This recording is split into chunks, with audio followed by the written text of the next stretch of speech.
9 agora e quase 14 minutos, a emissão de 1 de fevereiro do programa Café Duplo aqui na sua Santiago. Ora, vamos dar as boas noites à nossa convidada desta noite, Maria Helena Costa. Boa noite, Maria Helena. Boa noite, António. Tudo bem? Penso que me deve estar a escutar bem. Eu também nós estamos aqui a ouvi-la bem, perfeitamente. Estamos via Skype, portanto. Exato.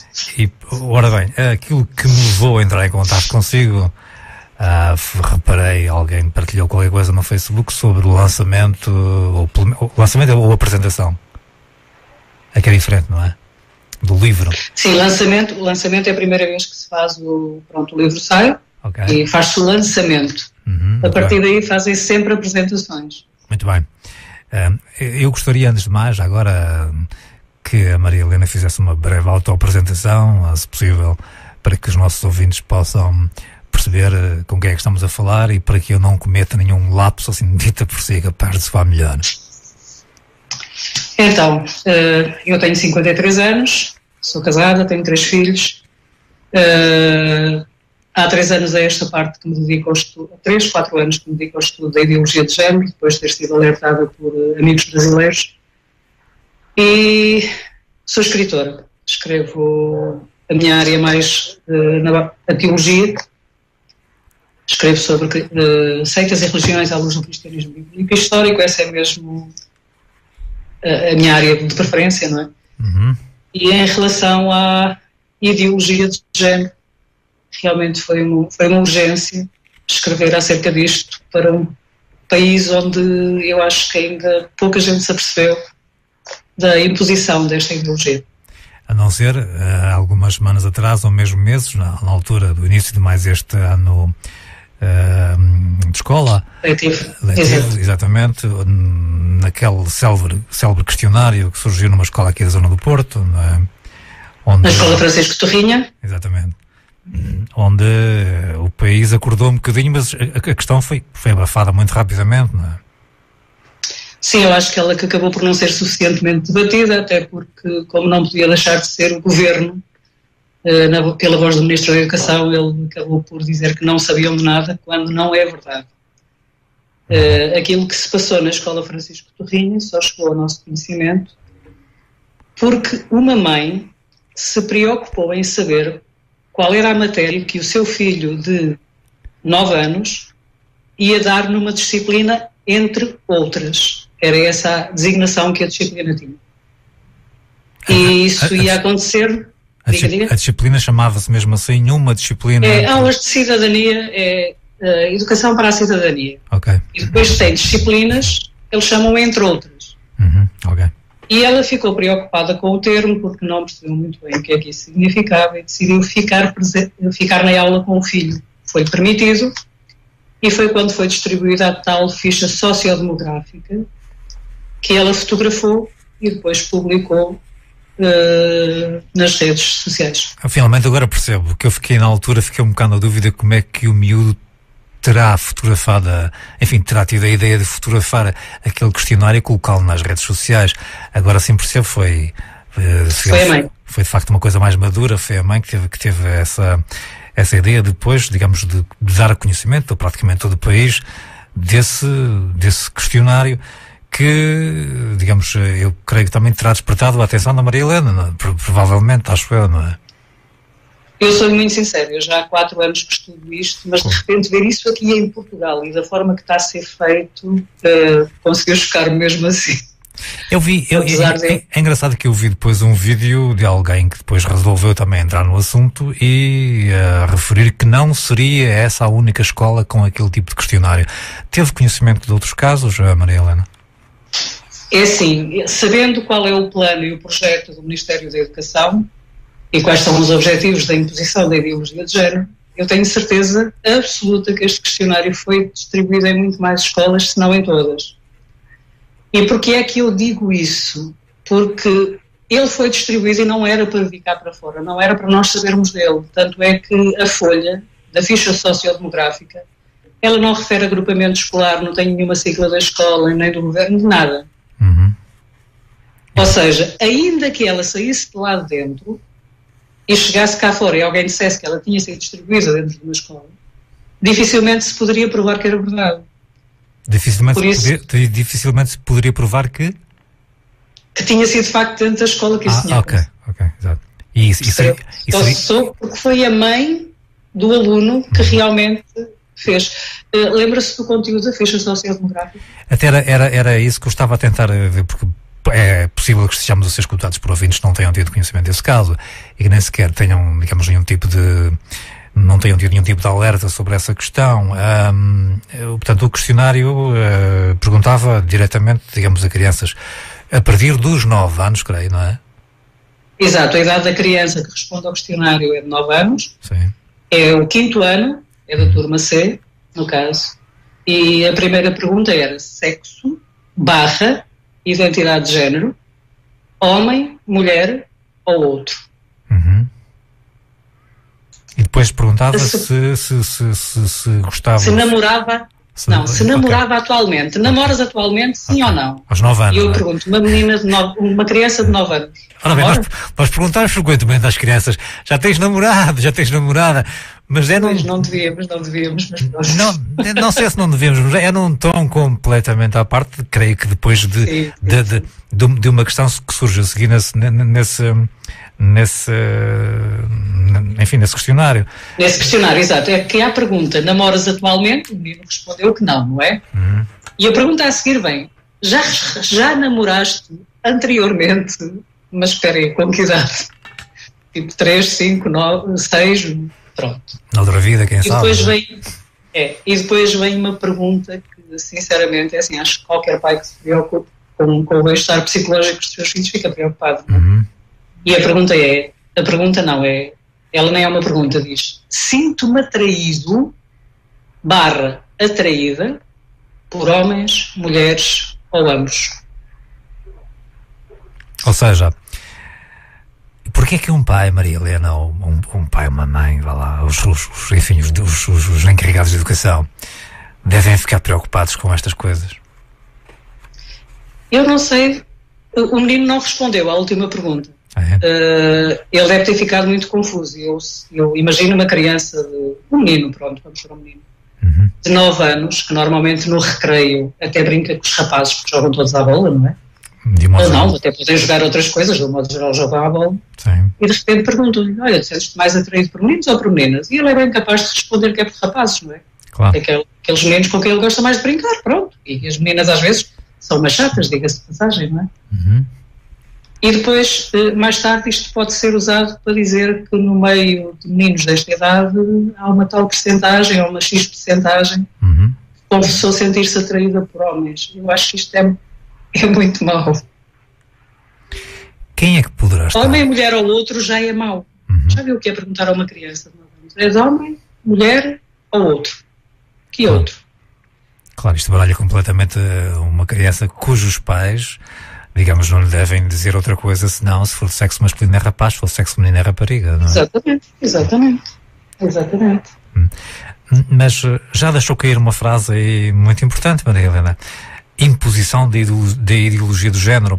E agora está a querer dar a entender que este questionário poderia ter tido segundas intenções, e mais uma vez refiro, a mim também me estranha imenso que a comunicação social não tenha pegado mais naquilo. Aquilo falou-se ali durante 2 ou 3 dias, uma semana no máximo, e ficou completamente abafado. Nunca chegamos a saber, pelo menos eu não tive conhecimento de uma posição, se quisermos, oficial do Ministério da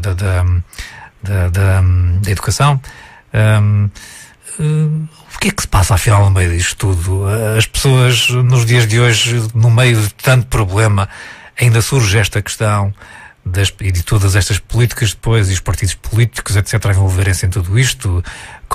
Agora sabemos que a partir dos 16 anos, quer dizer, já se pode, um rapaz pode ir à conservatória e dizer que é rapariga e vice-versa. Há pessoas a trocar de sexo.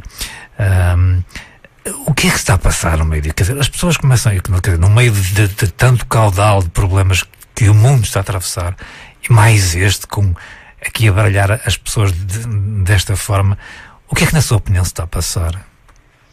Então, aquilo que se está a passar é, podemos lhe chamar a nova esquerda, se quiser dar-lhe se quisermos rotulá-la, não é? Como falhou a luta de classes, não é? Os trabalhadores oprimidos e os patrões, que eram os capitalistas opressores, não é? Isso falhou lá atrás, revelou-se um fiasco. Hoje em dia os trabalhadores trabalham para conseguir comprar um carro novo e não para tirarem o patrão do posto dele, não é? Então eles vestiram uma nova roupagem e partiram para uma área muito complicada, que é aquilo que é chamada a ideologia de género, e que pretende destruir a percepção humana e o bom senso. Ou seja, ela quer obrigar-nos a ver não o que nós vemos. Eu olho para o António e vejo um homem, o António olha para mim e vê uma mulher, mas sim aquilo que os outros, ou seja, a outra pessoa ou o Estado querem que nós vejamos. Isto vai mexer com toda a sociedade, e eles estão a investir imenso nas escolas, estão a investir imenso nas crianças, porque as crianças são o futuro, não é? São aqueles que são o futuro do nosso país. E a ideologia de género é claramente um braço da revolução cultural mundial que visa implantar o socialismo no mundo.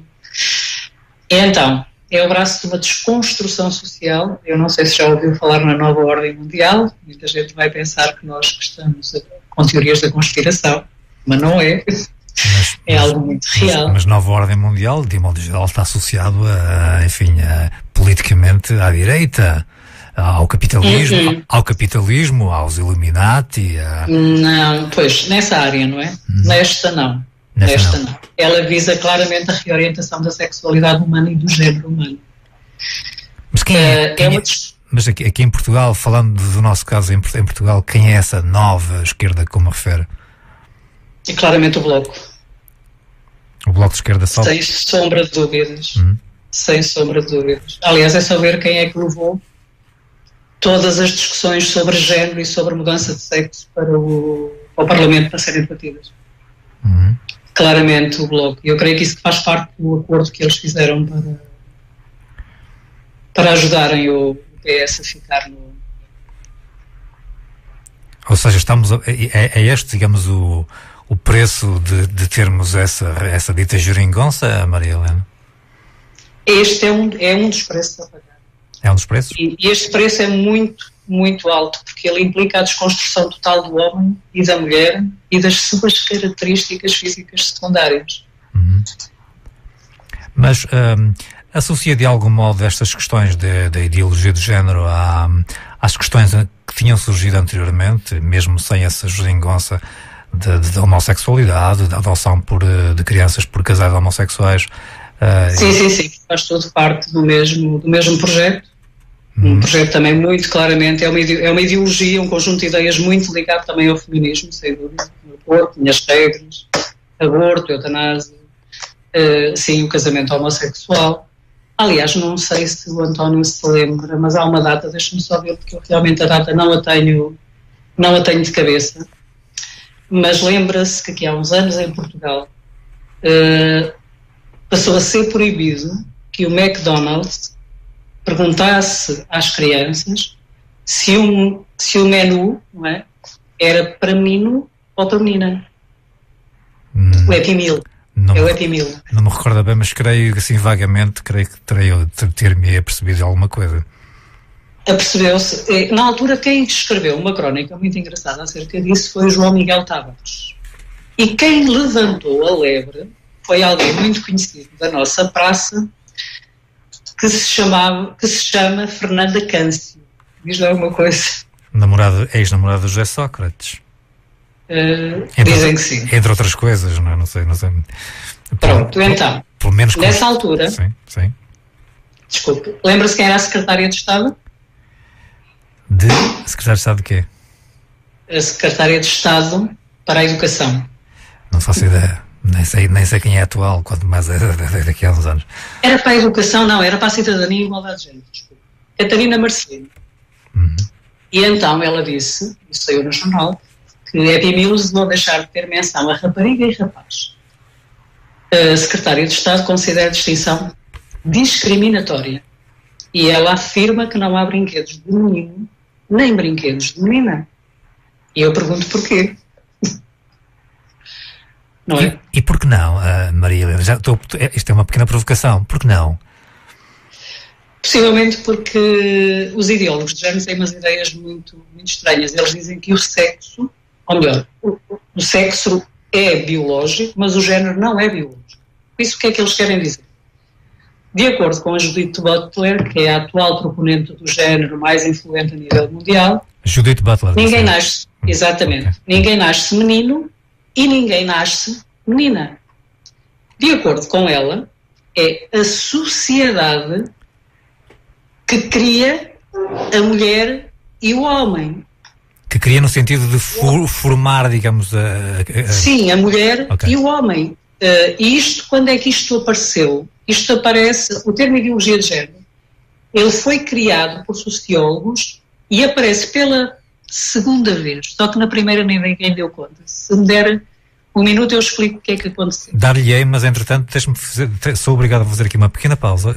Então, o termo ideologia de género foi criado por sociólogos na Conferência da ONU em 1995, mas, e aqui é uma coisa muito importante, em 1994, na Conferência do Cairo, quando se debatia quando o tema era a aprovação do aborto, ou seja, a interrupção, que eles chamam de interrupção voluntária da gravidez, na altura a lei não passou e quem estava, claro, mais uma vez empenhado em defender que a lei do aborto não passasse, era uma das delegações era a da Santa Sé e normalmente quando a Santa Sé vota uma lei dessas, os países africanos acompanham a Santa Sé no voto. Está a falar em termos da ONU, não é? Da ONU, exato, okay. Na Conferência da ONU, sim, no Cairo. Eu estou a falar do Cairo. Ok, muito bem. Só que depois de debaterem a aprovação ou não do aborto, não passou o aborto, mas nos últimos, houve lá um documento que é lançado à discussão em que ninguém se apercebeu, porque como tinham obtido ali tinham obtido atingido os objetivos, acabaram por não reparar muito no termo, e o termo ideologia de género entra ali e depois ele vem à discussão no ano seguinte, 1995, em Pequim. E as pessoas que estavam lá na Conferência da ONU em Pequim começaram a ver um documento em que a palavra género aparecia mais de 100 vezes. E foram à mesa perguntar qual era o significado de género. E, em princípio, há uma recusa da mesa em explicar, e a pessoa que se dirige à mesa diz, ok, se não explicar nós não vamos analisar este documento. E então é quando eles explicam que é uma ideologia que defende a ideia de que ao nascermos não possuímos género e que o sexo biológico não nos define como homem e mulher. Eles argumentavam que a criança deve aprender isso na escola, que a criança não tem género e que ela pode escolher o que vai ser, menino, menina ou outro género. Permita-me só, e eles, quem são esses eles? Portanto, esta era a mesa e o eles era uma ela, que era a Judith Butler, que dava voz à delegação feminista que estava na Conferência da ONU em Pequim. Muito bem. Pronto. Como é que passou? Pergunta-me o António. Então, não sei se lembra, em 1995 houve uma crise terrível na África, nos países africanos, muita fome, muita miséria, muitas necessidades, e alguns países da União Europeia, incluindo os Estados Unidos da América também, ameaçaram os países africanos que se eles não votassem a este documento, ou não aprovassem este documento, que não haveria simplesmente dinheiro para a África. E a lei passou assim. Vai daí que o género entrou com força. Entrou com força na Noruega, na Alemanha, na Dinamarca, mesmo no Reino Unido, já vai com alguns anos e consequências gravíssimas. Como, por exemplo, o Reino Unido, neste momento, há dados de 4.000% de crianças, aumentou, para 4.000% o número de crianças confusas quanto à sua identidade sexual. Na Alemanha já há famílias a serem presas por não permitirem que os filhos tenham aulas de educação de género na escola. Na Noruega também já há pais a ser presos exatamente pelo mesmo motivo. O Brasil...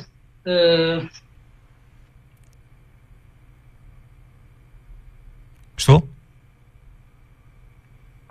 Maria Helena, está a ouvir? Houve aqui uma pequena falha na comunicação que estamos aqui a usar para conversarmos com a nossa convidada desta noite, Maria Helena Costa. Vamos ver se, entretanto, é possível estabelecermos esse contacto. Maria Helena, está-me a ouvir? Estou a ouvi-lo. Ok, agora é por telefone, uma vez que o seu Skype engravou, não é? Ele foi abaixo. Pois, aí qualquer coisa que não está bem, não há problema. Estávamos a falar sobre essas questões, portanto, da ONU, creio, e aquela imposição aos países africanos por causa... Exatamente. Podemos retomar a questão a partir daí? Podemos, pronto. Então, a ideologia de género entrou, nós já estávamos mais à frente, já estávamos a falar dos países onde ela tinha entrado há mais tempo, certo? Uhum. E que cá em Portugal realmente ela só entra pós as eleições de março. Na altura o Sócrates ganhou o Passos Coelho, e os guiões de género e cidadania que já estavam prontos durante a legislatura do governo Passos Coelho ficaram na gaveta e voltaram a sair exatamente quando aconteceram as eleições recentemente, e depois que realmente aquilo que se chama popularmente a geringonça, não é para ofender ninguém, mas assumiu. Então os documentos rapidamente, os manuais foram retirados da gaveta e a imposição nas escolas começou quase de imediato. Mas então, permita-me, estou a ficar aqui um bocado confuso. É a ONU que manobra, digamos, os partidos de esquerda, só os partidos de esquerda? Sim. Não, atenção. Infelizmente, antes fosse, era mais fácil de resolver a situação.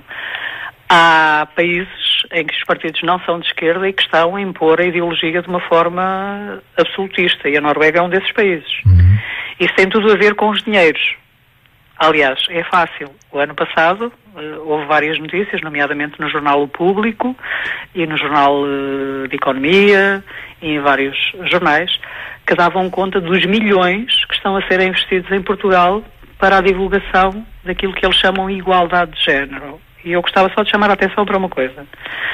Eu sei que normalmente, quando se fala em igualdade de género, as pessoas pensam na igualdade entre homens e mulheres, direitos iguais, oportunidades iguais, mas na verdade aquilo que está a ser feito é a implementação da ideologia, também com o rótulo de identidade de género.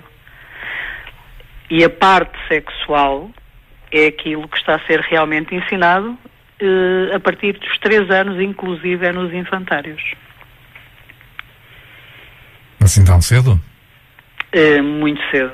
Aliás, eu não sei se viu, eu não vejo, mas eu não costumo ver muito televisão, mas ligaram-me a semana passada, no dia que eu ia para Lisboa, ligaram-me a dizer que no Canal 1 estava o programa é Praça da Alegria, estava a dar algo sobre a ideologia de género. Eu na altura não pude ver, porque ia para Lisboa, fui, mas à noite, pronto, em casa das pessoas onde eu fiquei, andámos para trás, não é? Porque agora é possível fazer isso tudo, e fui ver o programa, e claramente foi uma aula de ideologia de género, em que a senhora que estava a apresentar a ideologia é brasileira, e dizia claramente que as crianças podem ter um género que não corresponde ao seu sexo.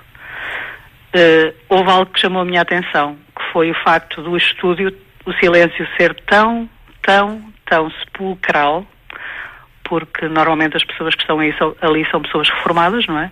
Sim, mas já sim, claro.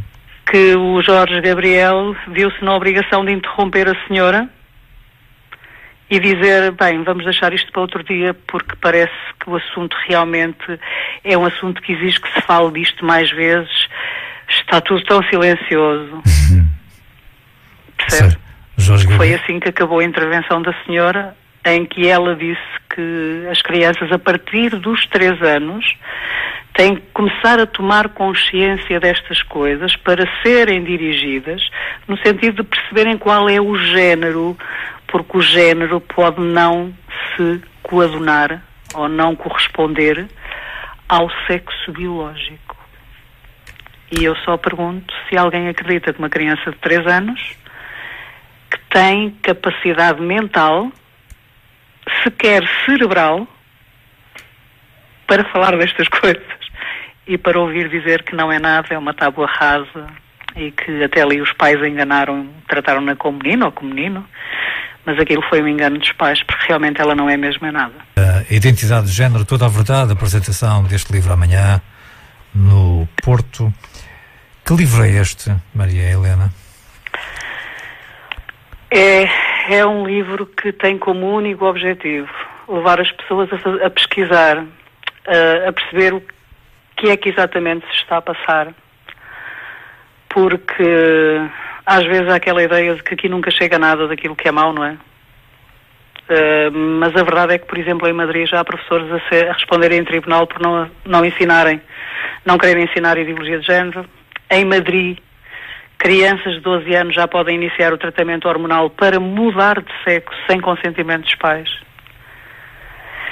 E aqui vai acontecer a mesma coisa, porque esta ideologia é uma ideologia que está a ser imposta um pouco por todo o mundo. Já houve 5 países que a rejeitaram, que a tiraram do plano escolar. O Brasil é o próximo, é o 6º. Mas claramente cá em Portugal... eu ia dizer, mesmo com o Bolsonaro, não é? Sim, o Bolsonaro, uma das promessas de campanha dele foi exatamente retirar esta ideologia das escolas. Eu posso lhe dar um resultado desta ideologia que eu sei por pessoas que vivem no Brasil e com quem eu converso várias vezes. Sei que, por exemplo, neste momento na Universidade de São Paulo, a maior parte dos pares são homossexuais e já há menos casais heterossexuais do que homossexuais. Na Universidade de São Paulo? Na Universidade de São Paulo. Esta é a realidade na Universidade de São Paulo. E depois há outras coisas muito, muito complicadas a acontecer nas universidades, como cursos de pós-pornografias, teorias e práticas. E poderão pensar, mas isso é no Brasil. Não, já temos na Lusófona, Universidade Lusófona, cá em Portugal. Já temos também. Está a referir-se àquele célebre professor que pôs o país a falar na participação no programa Prós e Contras?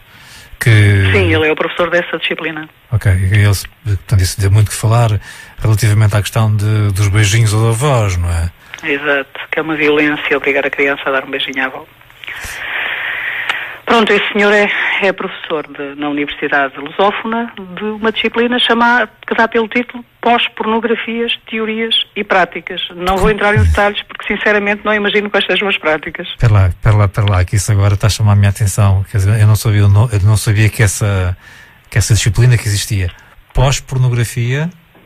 Pós-pornografias... Sim, pornografias... Teorias e práticas. Isso é uma disciplina na universidade? Na Universidade Lusófona. Ok. Portanto, eu tirei inclusive a imagem. A data foi 28 a 30 de junho e era para os alunos se inscreverem na disciplina. Maria Helena, não deixei de notar um suspiro enorme seu antes de mencionar esta disciplina e este professor. Quer que eu lhe diga o que é que consta a disciplina? Não. Digo eu que não deixei de notar, e provavelmente os ouvintes também não, num enorme suspiro seu. Eu digo quando começou a falar neste professor e nesta disciplina. E então, porque o grande objetivo desta disciplina é acabar com a monogamia e levar as pessoas para o poliamor, que aqui há uns anos atrás tinha um nome bem diferente. O poliamor faz parte da nova língua. Há uma língua nova a ser criada para estas coisas parecerem todas muito bonitas. Aqui há uns anos tinha um nome diferente, certamente sabe qual é. Qual era, não é? Não sei, mas estou aqui a pensar, não é? Poliamor pressupõe mais que um parceiro, não é? Sim, vulgarmente bacanal, não é certo? Ou orgias, ou qualquer coisa. Exatamente, é exatamente isso. Posso lhe dizer que ele esteve no dia, deixe-me só confirmar aqui, no dia 14/12 de 2018, ele esteve na Universidade do Minho a dar uma palestra a explicar exatamente que a monogamia era algo que tinha sido construído pelo patriarcado machista opressor e pronto, e que não é algo natural. Segundo ele, natural é um com todos e todos com um e fé em Deus. Exatamente. Não, isso não, ele também não tem, ele não acredita. Não. Mas pronto, foi 1 hora e tal aula. Eu, por acaso, eu tive quem me gravasse a aula e até a publiquei há pouco tempo para as pessoas perceberem o que é que estão a ensinar aos filhos deles nas escolas, porque era uma aula sobre ciências da comunicação. Sim, creio que é essa, digamos, a formação que ele tem, não é? É uma aula sobre ciências da comunicação e ele vai falar do poliamor e da violência que é a monogamia. Nem sei se sabe que é por causa da monogamia que existe o ciúme. Sabia disso? Provavelmente, não sei, não tenho nenhum estudo sobre isso, não é? Pois, mas foi isso que ele foi explicar ali à Universidade de Minho. Por isso é que eu suspirei, porque antigamente nós mandávamos os nossos filhos para a universidade para aprenderem outras coisas. Infelizmente, isto está tão a tomar proporções tão alarmantes que no dia 28 de setembro de 2018, na Faculdade de Medicina do Porto, houve um workshop com um professor chamado Wen Lausen. Era uma mulher, é uma mulher que sentia que era um homem preso no corpo de uma mulher, mudou de sexo, eu digo que ninguém muda de sexo, podem mudar as características físicas exteriores, mas o XX, XY e o aparelho reprodutor está lá tudo dentro, portanto isso não muda, não é? E ela veio à Faculdade de Medicina do Porto dar um workshop sobre autismo e identidade de género. Sabe o que é que ela ensinou? Não faço ideia. Ou o que é que ela tentou passar? Não faço ideia, mas gostava de ter lá estado. Então, ela tentou passar que ela era autista e só percebeu que afinal o problema dela não era o autismo, mas sim o facto de não se identificar com o seu corpo e mudou de sexo. E eu sinceramente eu fico assustadíssima, porque acho que brincar, isto não é brincar, não é? Isto é violar, isto é abusar de crianças que já têm um problema e que a família já tem que ter muitos cuidados, e workshops a dizer isto, eu acho sinceramente que é um absurdo. Marila, eu não deixei de notar que é uma pessoa ligada, digamos, a uma igreja. Que tempos são estes? É que, enfim, quer dizer, como eu estava a dizer inicialmente, quer dizer, há tantos problemas para a gente se preocupar, e ainda vem agora com tudo isto, com estas ideologias de género, com essa construção social, que não deixa de ter uma certa razão. No fundo, é uma altura também, já a minha filha era miúda, quer dizer, estava no infantário, e na festa de Natal eles ofereciam uma máquina, não sei se era uma máquina de lavar roupa ou de costurar às raparigas, e um carro, assim, um popó, digamos, aos rapazes, não é? Quer dizer, no fundo não deixa de haver aqui uma certa construção, mas, quer dizer, as mulheres terem filhos não é uma construção. As mulheres amamentarem não é uma construção social. Pois, mas também já começa a ser um bocado criticado em alguns países onde a ideologia já tem mais tempo. Eu sei, não é por acaso que eu estou a citar isso, não é? Exato. Porque eu sei que todas essas questões também estão inclusivamente a ser levantadas, não é? Estão. Começa a ser ofensivo para o transgénero. Sim. Mas onde é que tudo isto vai parar, afinal? Se nada for feito,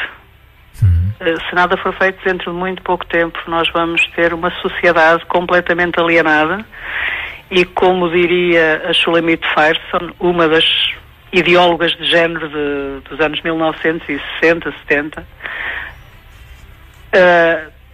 a melhor sociedade para um Estado dominar é aquela que só pensa em sexo. E ela diz que no dia, deixe-me só, queria citá-la corretamente, portanto deixe-me só dizer-lhe o que é que ela escreveu em 1970. Temos só 1 minuto e meio para fechar esta primeira parte. Ah, é? Então, opa... Se calhar é melhor deixar para a segunda parte? É? Pode ficar connosco mais uns tempos da segunda parte? Posso. Ok, então não nos ligue o seu telefone agora. Já não sei onde é que a gente estava, já falamos tanta coisa. Eu lembro-me. Tinha-me perguntado em relação ao facto de eu ser alguém que fazia parte da igreja, não foi? Pois, porque é bem provável. A Maria Helena já lançou aí uns bons ataques ao Bloco de Esquerda e é muito provável que eles estejam já a fazer uns comentários que se calhar, aí eu uso alguns nomes que eu se calhar até me recuso a dizê-los aqui ao microfone, não é? Pois, mas é assim, mas aquilo de que estamos a falar não tem nada a ver com o facto de eu ser da igreja, porque conheço muitos ateus a levantarem-se contra isto todas as forças do seu ser. Eu não sou de nenhuma igreja e, digamos, esta questão é uma questão que me preocupa bastante, não é? Não tem a ver com isso, mas estava-me a dizer o que é que eu achava que ia acontecer. Então eu vou-lhe tinha ficado de ler aqui algo que a Shula exatamente. escreveu em 1970 no seu livro A Dialética do Sexo. E então ela vai escrever, ela defendia a liberdade total sexual entre adultos e crianças. Está a perceber o que é que ela defendia, não está? Então, ela negava que só as mulheres podiam ser mães e que a maternidade fosse algo natural. Isto está escrito no livro dela. Por isso é que ela também passou anos internada em casas, em sanatórios para tratar a esquizofrenia, não é? E então ela propôs a exploração de novos métodos de reprodução para que a mulher não precisasse mais de dar à luz. Nada daquilo que a gente ouve hoje, como por exemplo aquilo que está a acontecer na China, não é? Em que parece que já há lá uma fábrica quase de reprodução de seres humanos. Vamos ver o que é que vai dar. E então ela escreveu isto. É preciso libertar as mulheres da tirania da sua biologia reprodutiva. Portanto, ser mãe é uma tirania. Ela diz, libertar as mulheres da sua biologia significa ameaçar a família. Lembra-se daquilo que defende o professor Daniel Cardoso.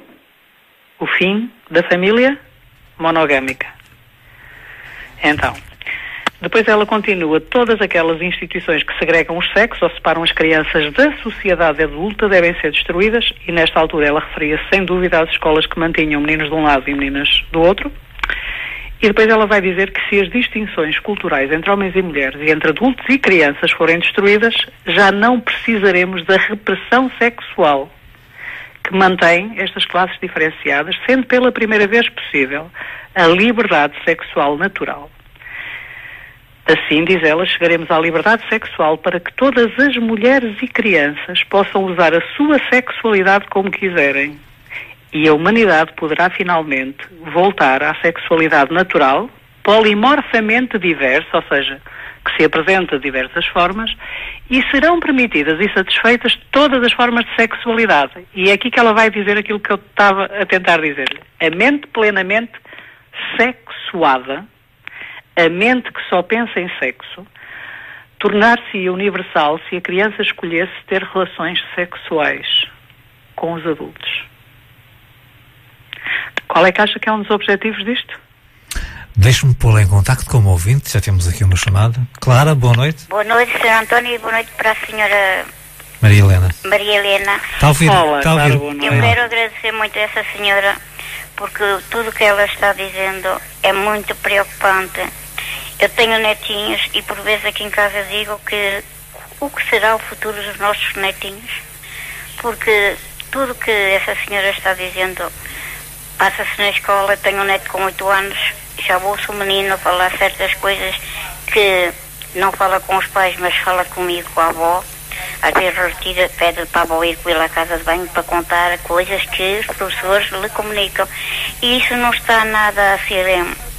A mim dá-me um medo muito grande, Dona Helena, porque é muito preocupante, e eu ouvi da senhora, fiquei muito mais preocupada, e nota-se na senhora que tem uma preocupação com este problema que é muito grave na nossa sociedade.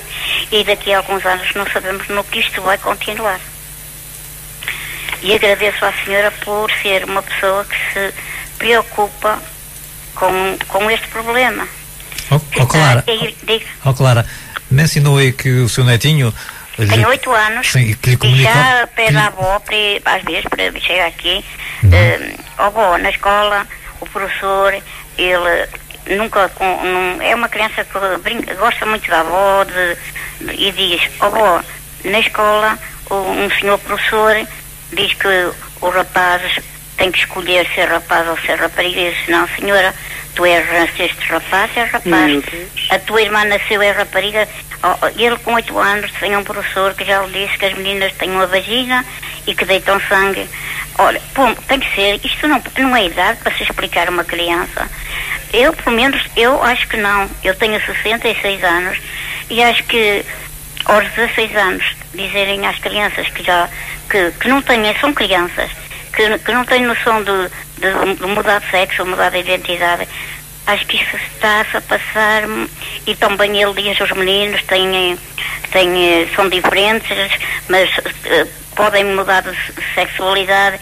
Muita coisa que o menino vai-me contar, em que eu às vezes fico triste e tento, ao meu netinho, levá-lo da melhor maneira. A menina é menina, nasce menina, vai dar filhos, vai ser mãe.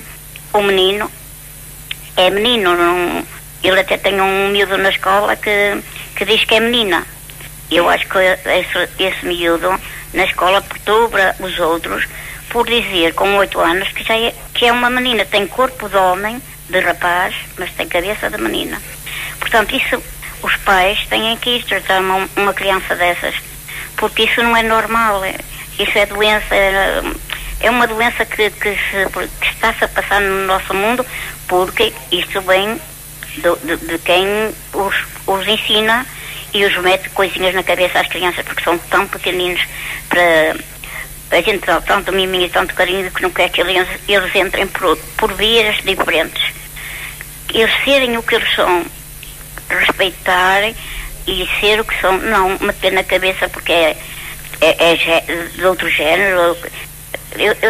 Eu fico muito, muito triste e vi o suspiro dessa senhora, porque é uma pessoa que é mãe e que se preocupa com esses problemas. Onde eu agradeço muito a essa senhora por... eu sou invisual, senão quem ia pedir o livro era eu, para nos ajudar, nós pais, a podermos estar mais dentro dos assuntos. Porque isso é um problema muito, muito grave. Pronto, eu estive na França há muitos anos, já havia muita coisa, mas como agora, eu passo-me a pensar no futuro destas crianças. Eu gostei dessa, eu passo-me, Clara. Eu passo-me. Não sei. Agradeço a essa senhora, um beijinho para essa querida. Sim. E que ela continue a lutar, porque é uma pessoa com cultura e que sabe o que faz. E ajuda-nos muito, estes programas do Sr. António, ajuda-nos muito a nós, avós, pais, a estarmos ao corrente das coisas. E obrigado por o bocadinho que me deram. Sim, senhor. E obrigado à dona... Maria Helena. Dona Maria Helena, muito obrigada. Eu é que agradeço. E para vocês, pronto, é o meu testemunho, porque sou uma avó muito preocupada com o futuro dos meus netos. E tem motivos para isso, Clara. Boa noite. Boa noite, bom fim de semana. Muito obrigado pela chamada. Boa noite.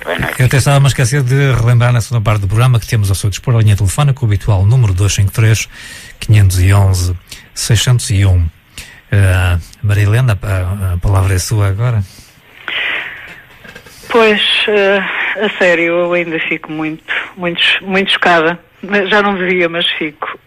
Eu sei o que é que essa senhora está a dizer, entendo-o perfeitamente. Eu tenho filhos adultos já, quero ter netos, e eu estou a fazer isto e estou-me a dedicar a isto porque eu não quero que os meus netos sejam ensinados dessa forma. Eu quero que eles sejam crianças, eu quero que eles brinquem, eu quero que eles cresçam.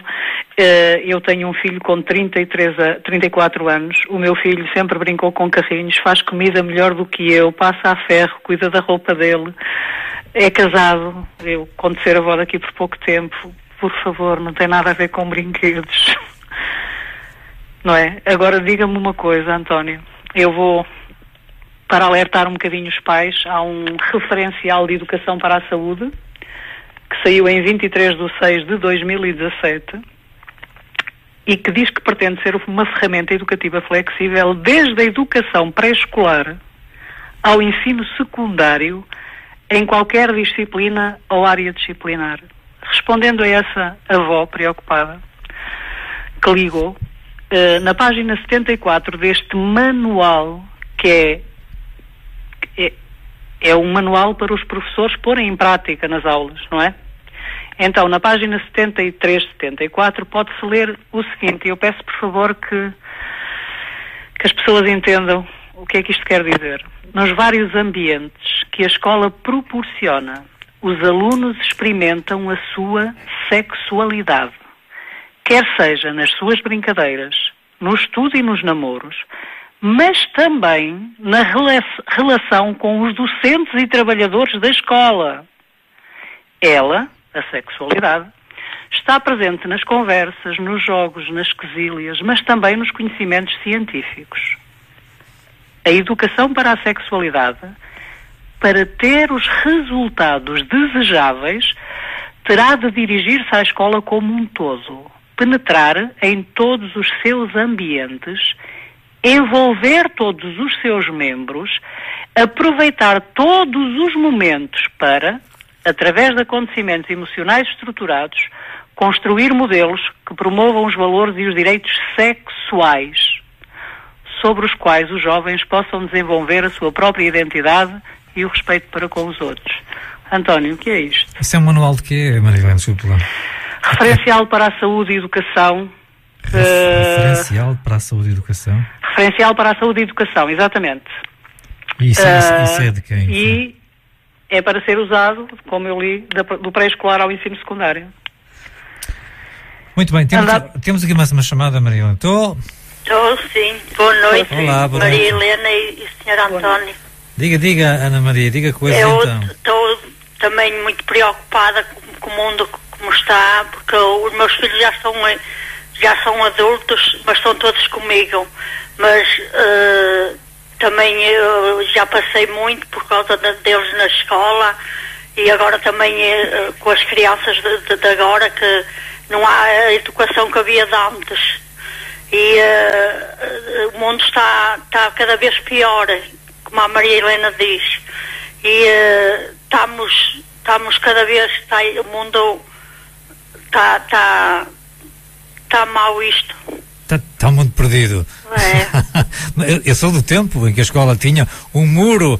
Nós na escola de antes a classe era primeira, segunda, e havia muito respeito. E agora é só um ano e há pouco respeito. Sim, senhora, mas queria colocar uma questão, Ana Maria, à nossa convidada, ou era só para nos dizer o que já disse? E é uma coisa que eu queria dizer. Nós antes não sabíamos tanta coisa, e certo do período eu não sabia muita coisa, que quando veio o período eu comecei a chorar. Isso meus pais não nos ensinaram, e queria saber sobre isso, mas agora sabe demais. Ou seja, passamos do 8 para o 80, é isso, Ana Maria? É isso. Sim, senhora. Boa noite, para si, bom fim de semana. Boa noite, e obrigado. Mais uma mãe, já com filhos adultos, mas também preocupada, Maria Helena.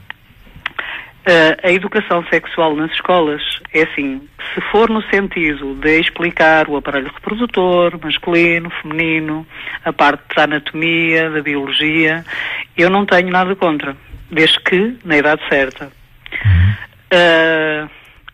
Mas isto não se trata de educação sexual, trata-se de ideologia sexual, que é completamente diferente.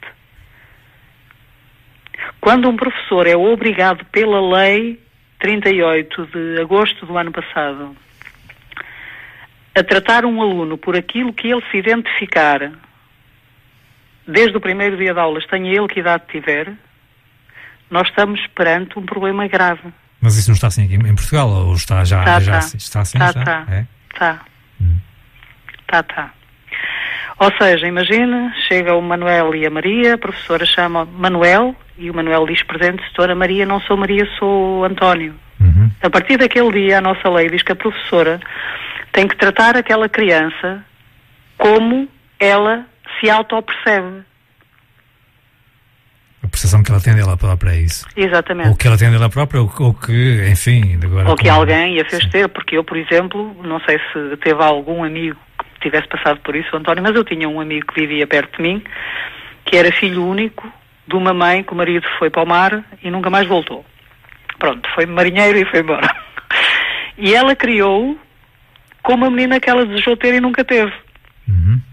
O Vitinho, que era o nome dele, quando cresceu tinha todos os trejeitos de alguém homossexual. E ele dizia que não era. Eu não sei se era, se não é? Mas tinha todos os jeitos. Agora eu pergunto, já imaginou uma mãe que tenha um filho e que não era aquilo que ela queria, e afinal teve um menino e queria, mas é uma menina, se ela aplica a ideologia ao filho? Bom, essa pelos vistos aplicou, mesmo sem a tal... Pois, ela aplicou, mas não podia mudar-lhe o sexo, não lhe podia mudar o nome, o problema é que agora pode. Claro. Não é? Ou seja... É abuso infantil, claramente. Abuso infantil. A questão é, numa fase inicial, já falámos aqui da ONU, que há alguém por detrás disto tudo... O objetivo é claramente destruir os 3 principais pilares da sociedade, António. Família, religião, no caso o cristianismo, e a propriedade privada. Mas há outras religiões sem ser o cristianismo também, Marilene. Sim, mas por incrível que pareça, os ideólogos de género que tanto defendem os direitos dos homossexuais, dos transgênero e etc., eles defendem o islamismo. O professor Daniel Cardoso elogiou o islamismo na aula que deu na escola, na Universidade do Minho. Se me conseguir explicar a racionalidade disso, é que eu não entendo. Mas também temos o Islão por trás disto, é? Isto não é só... Não, eu não acredito que tenhamos o Islão. Eu acredito é que o desejo e a vontade de destruir o cristianismo é tão grande, até porque ele diz na palestra dele, que o culpado da monogamia, ou o culpado do patriarcado machista opressor é o cristianismo. E o capitalismo, claro, são os dois. São os maus da fita. Então, aí ele enfatizar que, por exemplo, o Islão, aquela cultura maravilhosa, os homens têm mais que uma mulher. Ele depois esquece é que as mulheres, se olharem para um homem, são mortas. Mas não interessa para nada. Desde que contribua para descredibilizar e destruir o cristianismo, vale tudo. E quem é que quer destruir o cristianismo? Claramente aqueles que querem dominar o povo e usar o povo como arma de arremesso. E nós estamos a assistir um bocadinho a isso em Portugal, porque aquilo que nós estamos a assistir neste momento de forma clara é homossexuais contra heterossexuais, pretos contra brancos, não é? Porque agora é tudo racista, o país de repente virou todo racista, não é? E está-se a assistir a uma geração de conflitos internos para promover os lobbies de alguém, e claramente nós não temos aqui a mão de quem está sempre por trás destas coisas e está sempre a promover estas coisas. E preciso dizer quem é? Não, pois não. Eu gostava. Então, Bloco, esquerda, claramente. Sim, mas em nome de quem? Quem é que está por trás? Quem é a mão escondida? Quem é, digamos... Esquerda. Mas quem é que está no topo da pirâmide? O socialismo, na sua tentativa de, mais uma vez, exercer o totalitarismo. Aquilo que se chama agora e que alguns consideram que é marxismo cultural. Sim, que alguns consideram que é uma teoria da conspiração. É. Mas nós estamos a vê-la a ser implementada, não é? É que eu não conheço a senhora que ligou para aí de lado nenhum e fico com o coração partido quando ela me diz o que é que o professor anda a dizer a um menino de 8 anos. Porque eu digo-lhe uma coisa, António, se eu soubesse que um professor dizia isso ao meu filho quando ele tinha 8 anos, eu das duas uma, ou tirava o meu filho da escola, ou corria tudo para aquele professor deixar de dar aulas, mas hoje ele já é obrigado a ensinar aquilo aos miúdos. Mas ele ensina aquilo porque é obrigado, ou ensina porque também se identifica com algumas coisas? Ele ensina porque eles são obrigados a ensinar. E possivelmente ele, como eu não conheço, poderá identificar-se com algumas coisas. Aliás, Eu não sei se, porque, repare, já soube, mas... Se eu fosse professor, se me mandassem fazer uma coisa com a qual eu não concordava e não me identificasse, eu não faria. Mesmo correndo o risco de perder o seu trabalho? Mesmo correndo o risco de perder o trabalho. Eu não Mas nem toda a gente funciona assim, não é? Infelizmente. Pois. Ouvi-o há pouco tempo, ora bem, foi no dia 16 de janeiro de 2019, no Jornal O Público. Viu o que é que disse o Ministro da Educação? Eu já não sei quem é o Ministro da Educação. Então, o Ministro da Educação disse: inclusão vai ser a medida principal para avaliar escolas. E eu pergunto, e a matemática, o português, as ciências, as línguas? Percebe? Porque esta palavrinha inclusão é o que aparece mais nos guiões de género. Mas, na verdade, não se está a ensinar às crianças a aceitar as diferenças. Está-se a obrigar as crianças a serem diferentes daquilo que realmente são. É isto que está a acontecer. Mas será que está a acontecer também com Portugal? Está a acontecer em Portugal, descaradamente. Sim, mas será que está a acontecer com Portugal?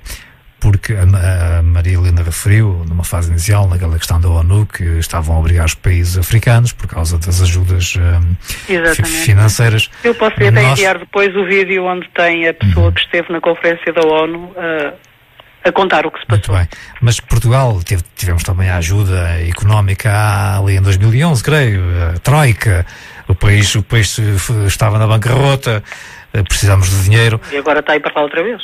Sim, mas crê que esta necessidade, digamos, do país recorrer a isso... Sim. É a única coisa que está a dar dinheiro. Está a dar dinheiro a toda a gente, as associações. Mas por exemplo, essas imposições vêm através desta necessidade do país, digamos, precisar, digamos, de financiar? Eu acredito que sim. Eu acredito que sim, porque eu ainda preciso ainda hoje estou à espera que alguém me explique como é que no site, na página oficial do Ministério da Educação, a ILGA, a ILGA, que é uma associação... Intervenção lésbica, gay, bissexual e transgênero. Muito bem. Na página do Ministério da Educação, eles têm um portal com acesso para professores e acesso para alunos. E eu pergunto, porquê é que a ILGA está a ensinar as nossas crianças? Porquê é que uma associação de gays, lésbicas, transgêneros e bissexuais tem conteúdo para os nossos filhos nas escolas? Quem é que lhes passou esta procuração? Quem é que lhes deu esta autonomia? Só pode ter sido o Estado. Porquê? Por causa dos dinheiros que vêm de Bruxelas para financiar a ideologia de género. Então isto vem de Bruxelas também. Sim. Isto vem do mais alto nível. Quer dizer, os países deixaram, nomeadamente no nosso caso e nos outros, deixámos não de temos ter autonomia já há muito tempo. A soberania. Pronto, ainda conseguimos, quando está lá alguém que realmente não se refere nestas políticas, mas neste momento estamos completamente nas mãos daquela gente que está ali na Assembleia da República e que aprovam leis atrás de leis. Diga-me uma coisa, ao António, qual é a lógica do miúdo de 16 anos poder mudar de sexo quando ele não pode conduzir, não pode comprar bebidas alcoólicas, não pode comprar tabaco e pode mudar de sexo? Na minha concepção, nem aos 16, nem aos 36, nem aos 46, nem aos 50. Mas veja, a loucura. Ele pode votar? Não pode. Pode conduzir? Pode tirar a carta de condução? Não pode. Não tem maturidade para isso. E pode mudar de sexo quando a ciência diz que o córtex pré-frontal só está completamente desenvolvido por volta dos 23, 24 anos. Como é que isto é possível? O que é que se está a tentar fazer? Criar conflito entre pais e filhos? Parece que sim. Levar os miúdos a acreditar que podem ser aquilo... É assim, eu criei 3 filhos. E eu pergunto-lhe, algum pai cria um filho a dizer-lhe que ele pode ser aquilo que ele quiser? Mas é evidente que não pode. Eu posso achar que sou a filha do Onassis. Mas a Maria Helena saberá disto melhor que eu. Isso é bíblico, não é? E não há uma passagem qualquer na Bíblia que diz que o pai contra o filho, a filha contra a mãe, contra a nora. Sim. Eu aconselho toda a gente, quem acreditar, não é? Como eu acredito em Deus e nas Escrituras, eu acredito que a Bíblia é a palavra de Deus, a ler Romanos 1. E vejam o que é que nós estamos a viver neste exato momento. Porque é aquilo que nós estamos a viver. Então, e sim, prevê que os filhos odiarão os pais e os pais ficarão contra os filhos. E é como lhe digo, isto é uma tentativa clara de destruir o cristianismo, mas porque tem, eu não sei se sabe, mas tem países onde já há pastores e padres a serem presos por pregarem a Bíblia naquelas partes em que diz que a homossexualidade é pecado. Eles já não podem fazê-lo.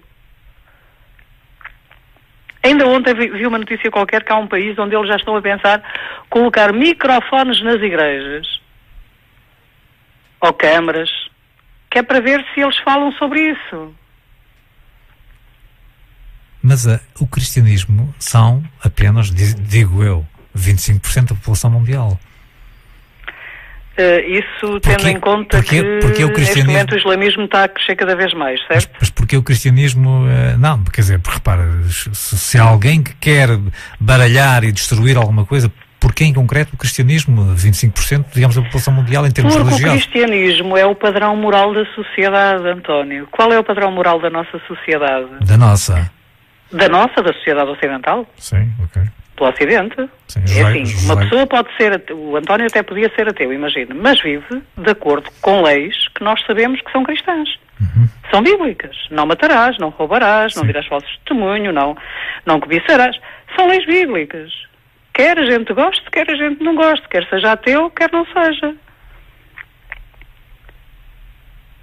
Eles querem destruir aquilo que nos diz que há coisas que são erradas. Porque aquilo que eles estão a querer transmitir à juventude, aos adolescentes e às crianças, é que eles podem ser aquilo que eles quiserem. Nada determina nada. Isto é anarquia total e completa, é uma coisa assim, mas que realmente produz aquilo que nós vemos, por exemplo, quando há agora as manifestações em Lisboa, quando há as marchas gay, não é? Do orgulho gay, sim. E Portugal... Não, nós vamos ter em Portugal, parece que eles vão financiar, a marcha vai ser financiada, quer dizer, o que é não, isto? Portugal, nós não temos dinheiro para nada, nem para as obras ali no Hospital São João. Portugal candidatou-se ao maior evento europeu, pelos vistos, não é? Candidatou-se. Sim. Mas dizem que dá muito dinheiro aquilo, que se investe 500 mil e colhe-se 5 milhões. Quer dizer, os números andam mais... Para onde depois vai o dinheiro é que a gente não sabe, não é? Nem me interessa. Ou melhor, sabemos.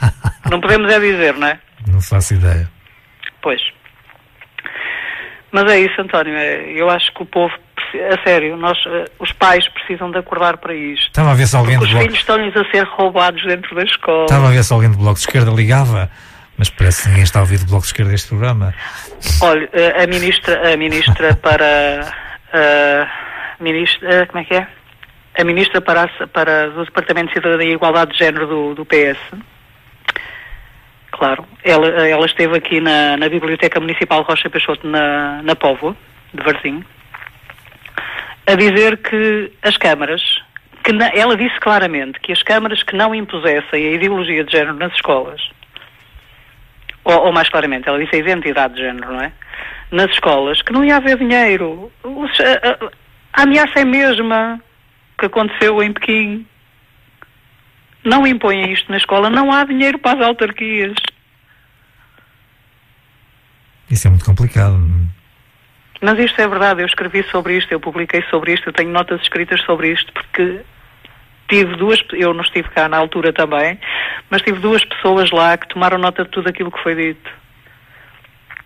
E quando eu digo que tive atenção, eu não tenho nenhuma empresa nem nada, são pais preocupados que têm caminhado comigo nesta jornada que não é nada fácil, porque as pessoas olham para nós e pensam que nós que estamos loucos e que estamos aqui a falar em teorias da conspiração. Há quem entenda isto como uma teoria da conspiração, não é? Pois, mas não é. Quem me acredita, dava tudo para que fosse. Queria muito que fosse. Muito bem. Não nos liga, eu tenho que lançar aqui o último bloco comercial, já vamos retomar a conversa. Estamos a conversar com Maria Helena Costa sobre a ideologia de género. Ou a imposição da ideologia de género, se calhar também, não é? Já vamos regressar à conversa. Era capaz de ser engraçado alguém do Bloco de Esquerda aparecer por aí e dizer de sua justiça. Acho que era um momento bastante oportuno, não é? Vamos então fazer mais uma brevíssima pausa para o bloco comercial e já regressamos. Não se esqueça que tem ao seu dispor o telefone se quiser dizer alguma coisa aqui para o nosso programa. colocar alguma questão à nossa convidada, pode fazê-lo através do telefone 253 511 601, 253 511 601, ou então na nossa página do programa no Facebook, que se chama Café Duplo.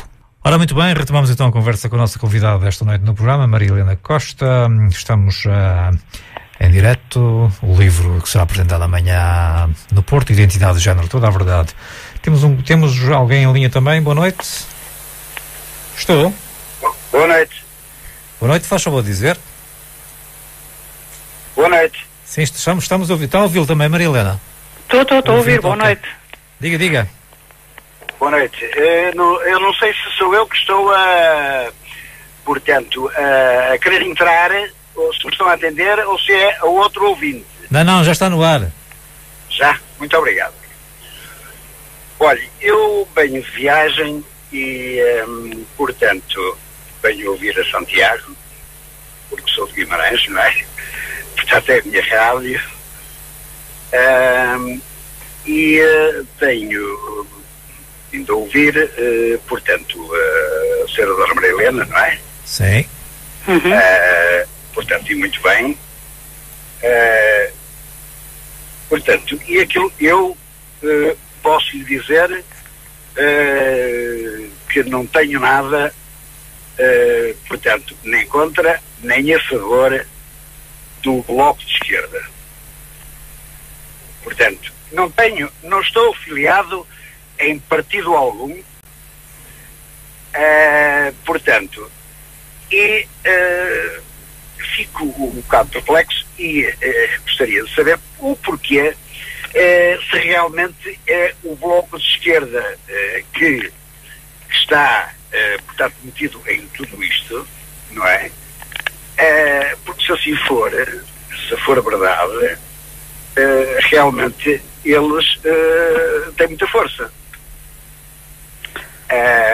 O que eu gostaria portanto, de perguntar à senhora, portanto, eu tenho, vou fazer 70 anos.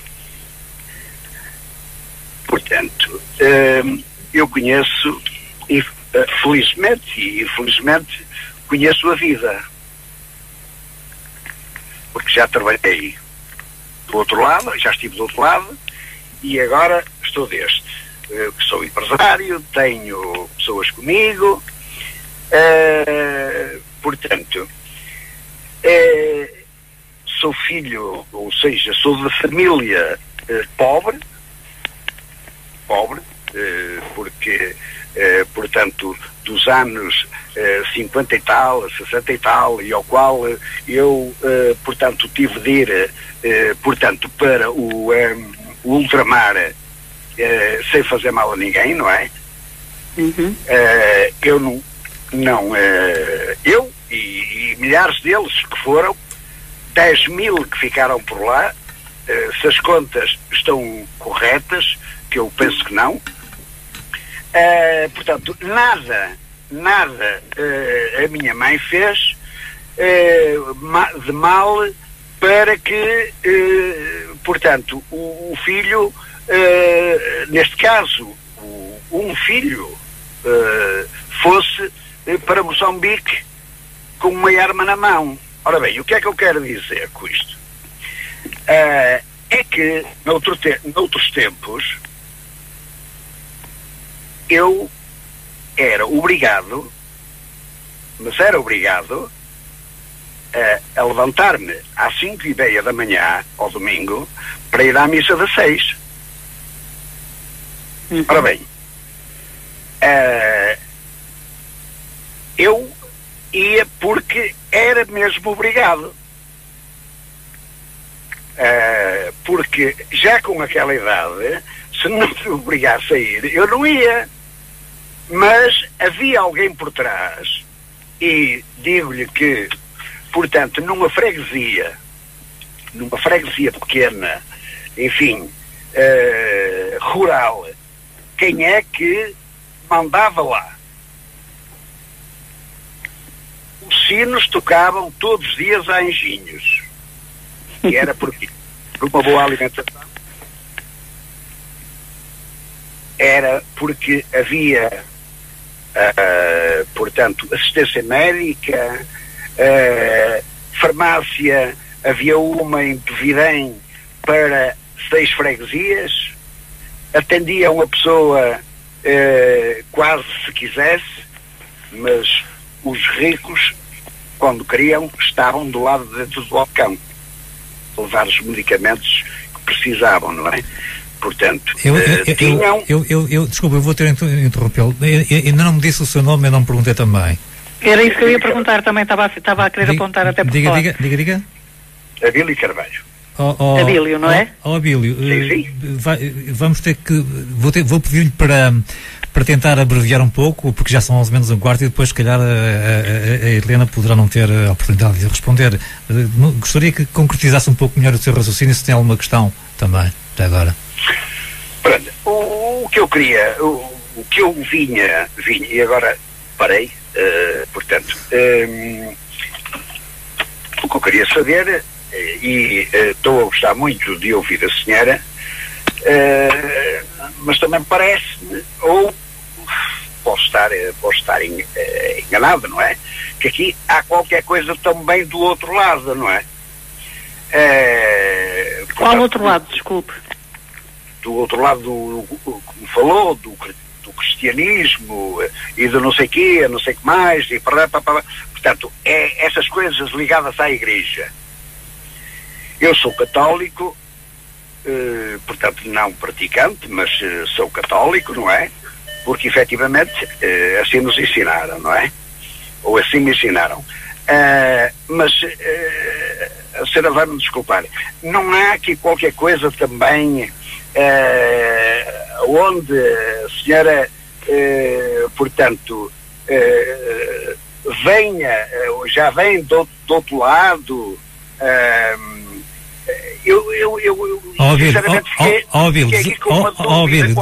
Abílio, desembucho. Eu também não estou a conseguir perceber bem a sua questão, Abílio. Não sei se está a perceber, Helena, a questão do Abílio. Eu estou a tentar perceber, porque o Abílio não sabe, o Abílio não tem como saber porque ninguém lhe disse, não é? Mas eu não sou católica sequer. Certo. Começa logo por aí, eu não sou católica. Ok. Pronto. Está bem? Eu sou protestante.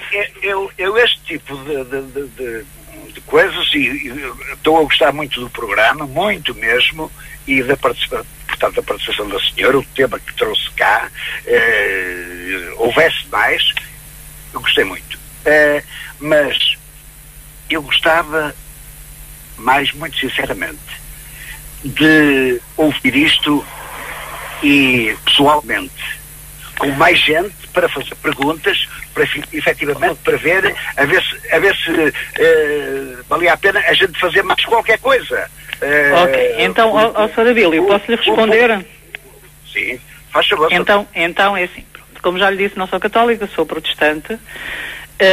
A fé de cada um, a fé das pessoas, no meu ponto de vista, só nos deve levar a buscar o conhecimento, ou seja, não acredito que o facto de eu ser protestante me limite em nada para analisar um assunto, seja ele qual for. E também não interfere naquilo que são os objetivos deste assunto, porque eles são claros. Eu posso, se o Abílio desejar, mesmo que seja através do António, não sei, mas eu posso fornecer ao Abílio as datas em que vai haver palestras, porque eu tenho feito palestras pelo país inteiro. Digo-lhe já que não cobro nada pelas palestras, a única coisa que eu levo são os livros, para as pessoas, se quiserem comprarem, mais nada. Então é assim, eu estou a fazer palestras pelo país inteiro para alertar os pais para aquilo que se está a passar. E eu vou estar em Braga no dia 9 de março. Dia 9 de março eu vou estar em Braga. Se, entretanto, o Sr. Abílio desejar ou deixar um contacto ou um e-mail, eu contacto e aviso na altura. Olha, então o número de telefone é este que estou a ligar, telemóvel, que vinha no carro, não é? Mas eu não consigo ver aqui qual é o seu... Mas ó Abílio, vai querer contactar a Maria Helena para algum... É isso que eu estou percebendo? Sim, porque e isto que me leva às vezes a pensar e vejo efetivamente as coisas como a senhora está a ver, que isto há exageros por todo lado, há pessoas, enfim, entranhadas em coisas e a levar famílias para a ruína, para a desgraça e não sei o que mais. Portanto, eu gostava de entrar numa coisa destas, mas pessoalmente fazer perguntas e, enfim... Sim, senhor, será um prazer, sem problema nenhum. Pronto, mas óbvio, a Maria Helena está a dizer-lhe que vai estar em Braga. Onde é que vai ser essa palestra, Maria Helena, já agora? Olha, António, eu ainda não tenho a morada. Okay. Já está agendado, está tudo já planeado, mas ainda não tenho a morada. Está bem? Assim que tiver, eu comunico. Marilena, não sei se quer dar algum contacto do seu telefone para as pessoas, como o mobile pode haver mais gente interessada, enfim, de alguma espécie de contacto. Posso dar, se quiser anotar? Não, pode dizer-lhe. Não, eu deixava, mande para lá. Portanto, o meu contacto, porque eu não sei quando é que vai ser, e eu vou ligar quando é melhor. Portanto, Abílio, Sr. Abílio, pode-me deixar então o seu contacto que eu anoto? Portanto, o número de telefone é esse que caiu aí. Pois, eu não tenho, eu não estou no estúdio. Eu dou-lhe. É o 917 Sim 20 73 74. Abílio, fica a promessa de que assim que eu tiver o local, eu entro em contacto consigo, está bem? Olha, peço desculpa, mas gostaria que tomasse nota de outro número de telefone, porque eu às vezes, que é um fixo, que é o 253. 253? Sim. Sim, é de Guimarães, esse negativo. Sim.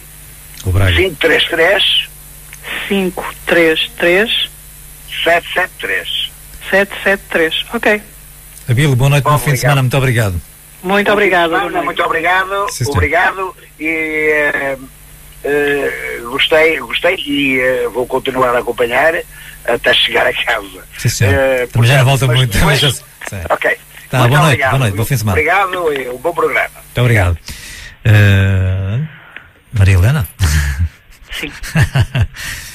O Abílio estava a gostar de que ele, enfim, eu continuo sem perceber muito bem a pergunta que ele queria fazer, mas também não era bem uma pergunta, mas mais querer um pouco envolver-se mais com... Eu acho que aquilo que ele queria saber é se o facto de eu ser cristã estaria a influenciar a forma como eu estou a abordar este assunto. Claramente não está, porque eu quando apresento a palestra, eu apresento só factos.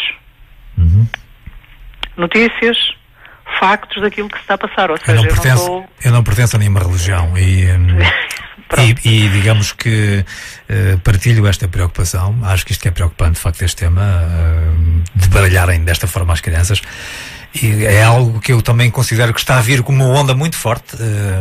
Não sabem de quem, mas quer dizer, claramente na minha perspectiva é de baralhar ainda mais a nossa sociedade, mais do que ela já está. Sim. Mas neste particular eu acho que isto que de facto é muito preocupante. Eu, se tivesse uma filha de tenra idade, com 9 anos na escola, e se lhe perguntassem se ela como é que é, se sentia atraída por rapazes ou por raparigas ou por ambos, quer dizer, isso mexia com a minha estrutura, quer dizer, não é algo que eu considerasse que uma criança de 9 anos, de 9, de 10, de 11 e de 12 seja uma altura para lhes colocarmos este tipo de questões, quer dizer, daí que eu acho que tudo isto seja de uma estupidez enorme. E atenção que os médicos de família já têm ordem no computador que fica à frente deles para perguntarem à criança à frente dela se namora com um menino ou com uma menina. Pronto, mais uma burrice, então. Mas tudo bem, que é tudo mal. São ordens. Tudo bem, tudo mal. Maria Helena, nós, no entanto, estamos a acabar o programa. Sim. Eu pedir-lhe agora na parte final, digamos, aí uma nota de rodapé, digamos, envolvendo aí esta apresentação do seu livro amanhã no Porto, onde, para que as pessoas também, se quiserem, possam, digamos, deslocar-se lá, se quiser deixar ficar o seu contacto telefónico também, por aí fora. Deixe-me só ver a morada, porque eu de repente, de cabeça, não sei a morada. Deixe-me só ver aqui. Pensei que com tanta... A morada que eu já lhe disse, já lhe digo, pensei que com tanta coisa tinha tido uma branca, não? Não me lembro da morada. Ok. Não sei a morada. Então, vai ser na Rua da Estação. Aquilo é na zona de Campanhã, não é? Parece. É mesmo ali à beirinha da Estação de Campanhã. Ok. Rua de Campanhã, Rua da Estação, desculpe, número 12. Pronto, é mesmo ali à beirinha, é mesmo junto ao, como é que se diz, ao mini preço, tem lá um mini preço. Ah, sim, estou a ver. Está bem? Quem sobe, pronto, é a terceira Igreja Batista do Porto. Pronto, ninguém vai pregar nem nada, vai só mesmo ser a apresentação do livro, vai ter uma peça de teatro, vai ter algumas... Não há nenhuma missa? Não. No entanto, como é que as pessoas também podem encontrar trabalhos seus, digamos, a sua obra, algo relacionado com este seu trabalho? Como é que devem procurar, por exemplo, no Google, pelo seu nome, Maria Helena Costa, ou há outras palavras? Podem procurar no Facebook, Maria Helena Costa, ou podem procurar no site da Emporium Editora. A Emporium Editora foi quem editou o livro, já está à venda, e eu creio que daqui por cerca de um mês, se ninguém o apreender antes, como aconteceu com os famosos blocos de atividades, aqui há uns tempos atrás, ele estará à venda na Bertrand, na FNAC, e etc. E há também, eu creio que também tem, para além do perfil de Maria Helena no Facebook, tem umas páginas, parece-me... Tenho a página Identidade de Género Toda a Verdade, que é uma página onde todos os dias eu publico as últimas notícias, onde às vezes ponho algumas notícias que já têm mais tempo, mas que por exemplo, estão a ver cá agora, ou seja, é uma página que todos os dias é alimentada com situações reais que se passam por esse mundo fora, relativamente à imposição da ideologia de género, e cá em Portugal também. Não sei se quer deixar o seu contacto de telefone, telemóvel. Posso deixar. 910 996 783 910-996-783. Maria Helena, não sei se quer... tem mais um minuto ou dois à sua disposição. Então, eu só queria que as pessoas realmente se preocupassem com as crianças, porque neste momento elas são o alvo principal, e isso é fácil de ver, por exemplo, em desenhos animados, em programas de televisão direcionados para as crianças, aliás, em tudo o que é série, em tudo o que é filme. Neste momento a ideologia de género permeia tudo, eu digo que suja tudo, e principalmente baralha completamente a mente das crianças. Esta ideologia é abuso infantil descarado, e eu só peço para os pais ficarem alerta, porque isto não é teoria da conspiração. Um beijinho para si, felicidades amanhã. Obrigada, António. Um beijinho, e se puder estar lá connosco, será um prazer conhecê-lo pessoalmente. Não vai ser fácil. Ok, tá bom. Tchau. Boa noite, bom fim de semana. Felicidades então para o trabalho e para o livro.